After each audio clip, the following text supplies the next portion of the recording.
October 7th, 2026.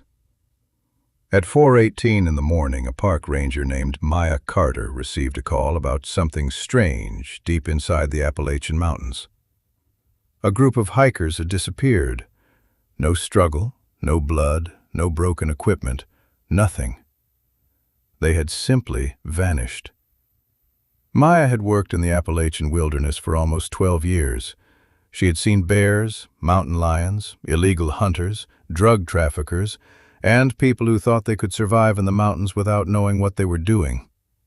But she had never seen anything like this. The search team found the hikers' campsite just before sunrise.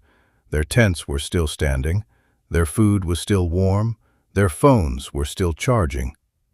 One backpack was lying beside a tree. Inside it was a camera. Maya turned it on. The last video had been recorded at 2:03 in the morning. The camera showed the hikers sitting around their fire. They were talking. Nothing unusual. Then one of them looked toward the trees. He stopped talking. The others followed his eyes. Something was standing between the trees.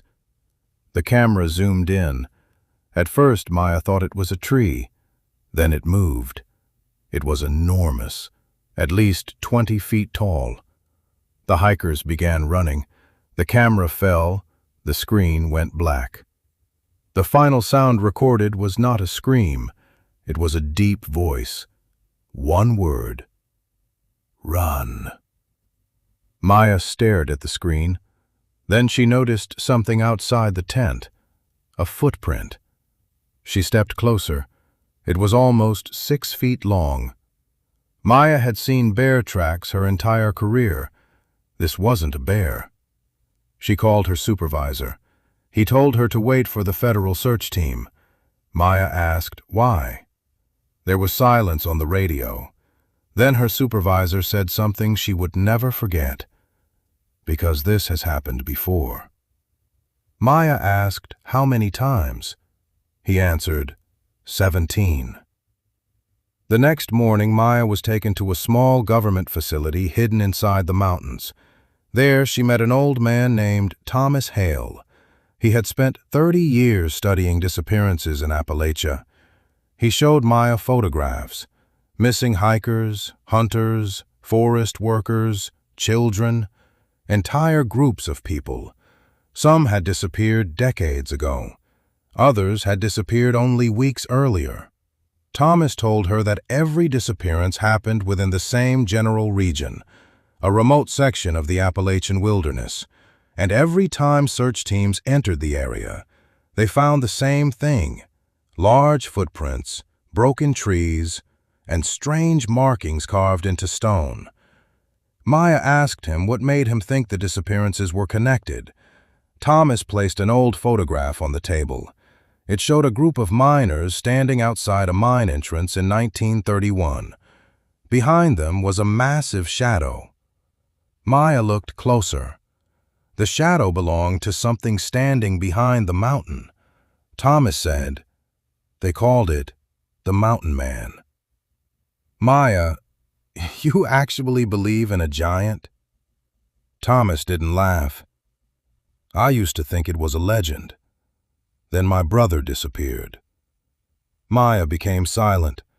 Thomas opened an old journal. It belonged to his brother. The final entry was dated September 14, 1987. It said, "We found the city." Maya asked, "What city?" Thomas looked at her. "The city beneath the mountain." That night, Maya returned to the forest. She didn't tell anyone. She followed the footprints alone. The deeper she went, the stranger the forest became. The birds stopped singing. There were no insects, no wind. Even the trees seemed silent. Then Maya found something carved into a stone wall. A symbol. The same symbol from the old photographs. She touched it and heard something beneath the ground. A heartbeat. Boom. Boom, boom. Maya stepped backward. The mountain moved. A crack opened in the ground, and beneath it was a staircase. The stairs were made of black stone. They descended deep beneath the Appalachian Mountains. Maya turned on her flashlight, then started walking. The staircase seemed endless. After almost an hour, she reached the bottom and found a massive underground city. It was unlike anything she had ever seen. Huge stone buildings stretched into the darkness. Massive statues stood along the streets. The statues were shaped like giants, but they weren't human. They had long arms, large hands, and strange markings covering their bodies. Maya walked through the abandoned city. Then she heard a sound behind her. Footsteps. She turned. Nothing. Another step closer. Maya raised her weapon, then a massive shadow appeared across the wall. She looked up and saw two enormous eyes staring down at her. The giant stepped into the light. It was more than 20 feet tall. Its body was covered with scars, its skin looked like stone, and around its neck was a strange metal chain. Maya expected it to attack. Instead, the giant spoke. "Where are the others?" Maya froze. She asked, "What others?" The giant pointed toward the surface. "The people." Maya realized it was talking about the missing hikers. She asked where they were.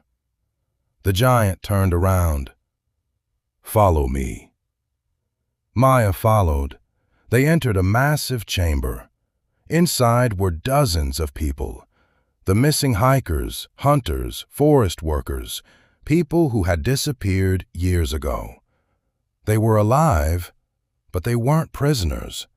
They were being protected. Maya asked the giant why. The giant looked at her. "Because the mountain is waking." Maya asked what was waking.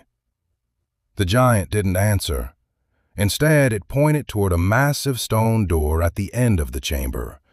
The door was covered with hundreds of ancient symbols. Maya asked what was behind it. The giant said, "Our enemy." Maya looked at him. "You mean there are more of you?" The giant shook his hand. "There were thousands." Maya asked what happened to them. The giant looked toward the ground. "Humans came. The humans believed we were monsters. They hunted us, killed us, burned our homes. So the giants disappeared beneath the mountains. But one remained. The last giant." Maya asked why he stayed. The giant answered, "To keep the door closed." Suddenly the ground shook. Dust fell from the ceiling. The stone door began cracking. The giant looked terrified. Maya had never seen fear in the eyes of anything that large. She asked what was happening. The giant whispered, "It knows you are here." Then something struck the other side of the door. Once, the entire chamber shook. Again, the door cracked. The giant turned toward Maya. "You must leave." Maya refused. "What about the people?" The giant looked at her. "Take them." Another impact. The door began opening. Darkness appeared between the cracks. Maya looked inside. She saw thousands of eyes. Not one creature. Thousands. All watching her. The giant grabbed the massive stone door and tried to hold it closed. Maya began leading the survivors toward the stairs. Then she heard the giant scream. She turned around. The door had opened wider.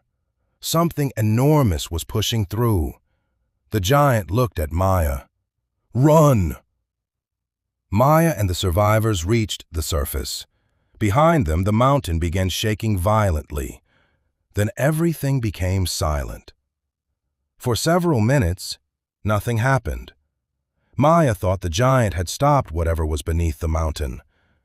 Then she heard a sound, a deep roar. It came from beneath the entire Appalachian range. Trees shook, birds flew from the forest, and thousands of rocks rolled down the mountainside. Maya looked toward the horizon. A massive crack had appeared across the mountain. Something was moving underneath it. The survivors stood behind her.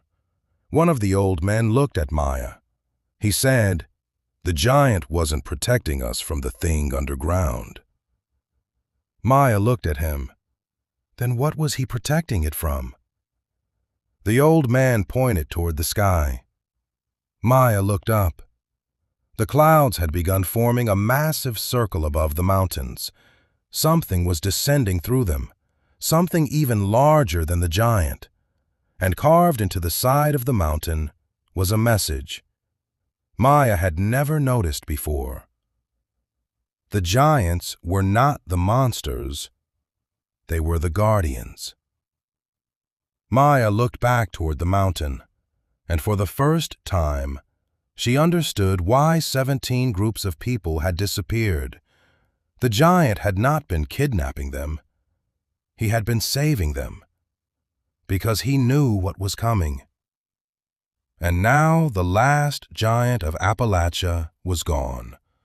The door was open, and whatever had been imprisoned beneath the mountains for thousands of years was finally free. Maya looked toward the darkness spreading across the forest. Then she heard the giant's voice one final time, not from the mountain, from inside her head. "Find the others." Maya whispered, "What others?" The voice answered, "The guardians. There are 7 mountains, 7 prisons, and Appalachia was only the first."